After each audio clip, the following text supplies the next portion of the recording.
Assalamualaikum warahmatullahi wabarakatuh. Salam sejahtera untuk kita semua. Berjumpa kembali bersama saya Umar Wira Hadikusuma pada channel YouTube Umar Animargon Channel. Jangan lupa subscribe dan tekan tombol loncengnya agar kamu mendapatkan notifikasi atau info video-video terbaru dari channel ini. Silakan kalian like, comment, and share. Yuk, tonton terus videonya sampai habis.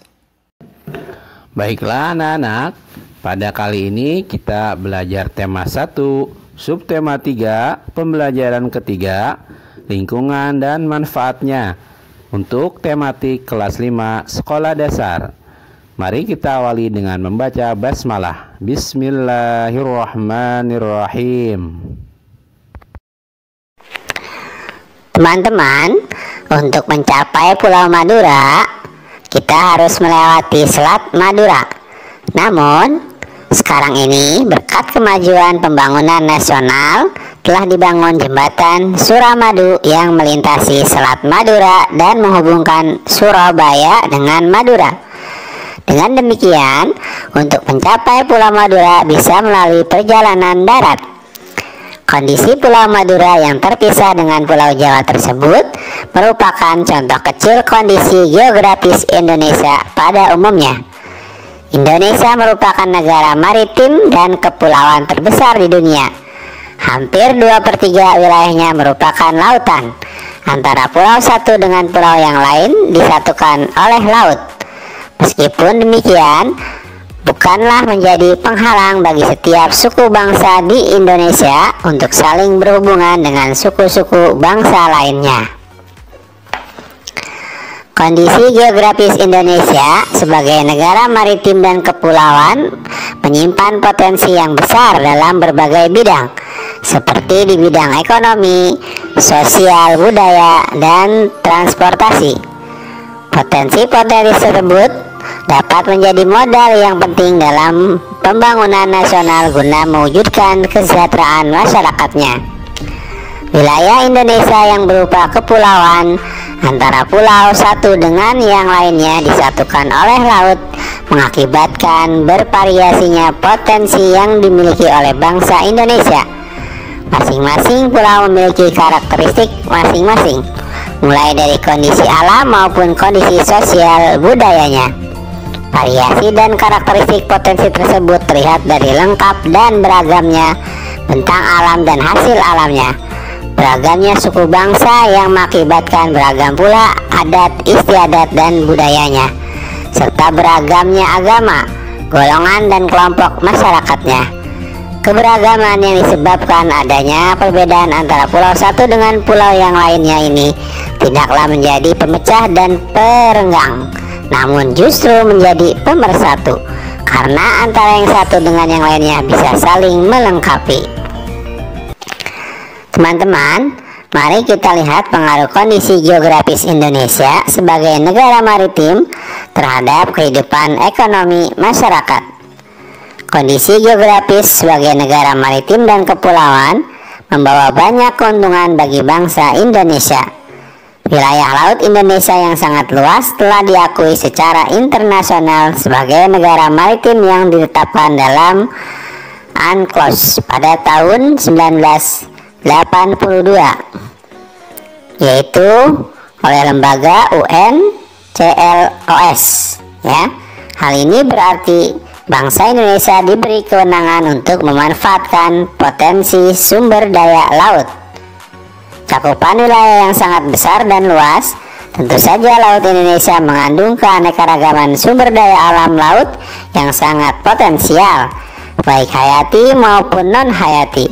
Sumber daya alam laut tersebut antara lain ikan, terumbu karang dengan kekayaan biologi yang bernilai ekonomi tinggi, wisata bahari, sumber energi minyak dan gas bumi, bahan mineral, dan juga media transportasi antar pulau. Semua potensi alam tersebut tersedia dalam jumlah yang besar dan tersebar di seluruh wilayah Indonesia. Nah, sekarang ayo kita sebutkan jenis-jenis usaha atau pekerjaan yang berkaitan dengan pemanfaatan sumber daya alam laut di Indonesia. Jenis pekerjaan yang berkaitan dengan pemanfaatan sumber daya laut antara lain: yang pertama, nelayan; kedua, petani garam; ketiga, petani rumput laut; keempat, penambang minyak bumi; kelima, petani budidaya kerang mutiara; dan keenam, penyelam tradisional pencari tripang.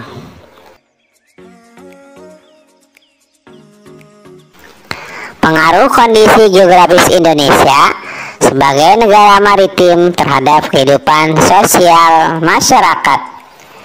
Sebagai negara maritim dan kepulauan yang berada di antara benua Australia dan Asia, membawa pengaruh terhadap kehidupan sosial budaya bangsa Indonesia. Hal ini bisa terjadi karena dengan posisi tersebut menyebabkan Indonesia menjadi jalur perdagangan dunia. Mau tidak mau, negara di seluruh belahan bumi ini akan melewati dan mampir ke Indonesia. Pedagang-pedagang dari berbagai negara tersebut tentunya memiliki latar belakang yang berbeda antara satu dengan yang lainnya. Pedagang yang mampir dan ada sebagian yang menetap di Indonesia turut membawa adat budaya dari negara asalnya. Lambat laun, ada budaya yang dibawa tersebut akan terbaur, bercampur, bahkan melebur dengan adat budaya asli Indonesia. Berikut adalah beberapa dampak yang diakibatkan oleh letak dan kondisi geografis bangsa Indonesia sebagai negara maritim atau kepulauan. Yang pertama, komunikasi dan interaksi antara penduduk menjadi lebih mudah, baik antara warga Indonesia maupun orang Indonesia dengan warga asing. Hal ini didukung adanya kemajuan teknologi di bidang pelayaran antar pulau dan antar negara. Kedua, terjadinya pembauran, percampuran, atau peleburan nilai-nilai antar pulau dan antar negara.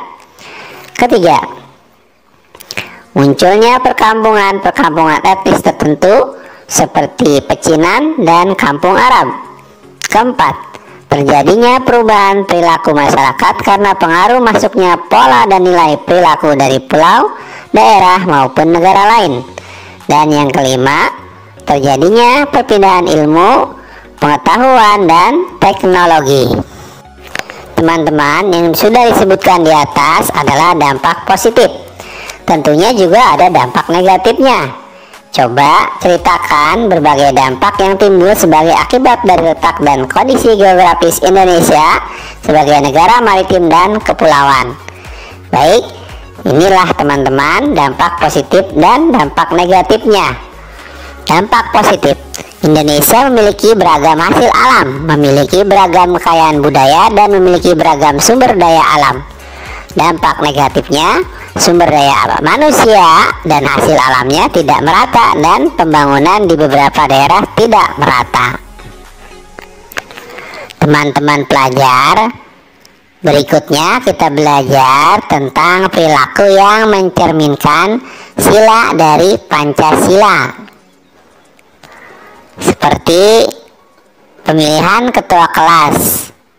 Nah, mencerminkan sila keadilan sosial bagi seluruh rakyat Indonesia. Dapat juga mencerminkan sila persatuan Indonesia, dan bisa juga mencerminkan sila kerakyatan yang dipimpin oleh hikmat kebijaksanaan dalam permusyawaratan perwakilan. Jadi pemilihan ketua kelas juga bisa masuk dalam contoh mencerminkan sila kemanusiaan yang adil dan beradab. Jadi dari pemilihan ketua kelas banyak ya pencerminan silanya. Baik, kita lanjutkan.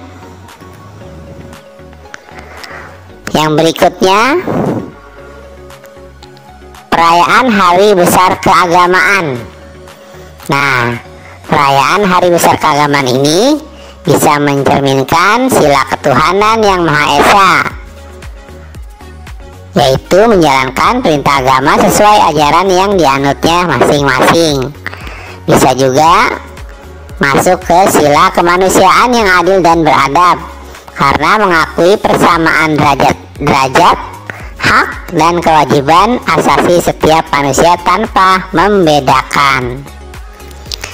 Yang berikutnya, gotong royong. Gotong royong ini mencerminkan sila kemanusiaan yang adil dan beradab karena gemar melakukan kegiatan kemanusiaan. Terus bisa juga mencerminkan sila persatuan Indonesia karena memajukan pergaulan demi persatuan dan kesatuan bangsa. Baiklah teman-teman, jadi pada Pancasila ini merupakan pandangan hidup bangsa Indonesia. Maka dari itu, perilaku dan sikap masyarakatnya haruslah mencerminkan nilai-nilai luhur Pancasila, termasuk kita semua sebagai pelajar Indonesia. Demikian video pada kali ini. Saya ucapkan terima kasih yang sudah menyaksikan dan subscribe video ini. Kita berjumpa kembali pada video-video berikutnya di Umar Andi Margon Channel. Dan saya akhiri, wassalamualaikum warahmatullahi wabarakatuh.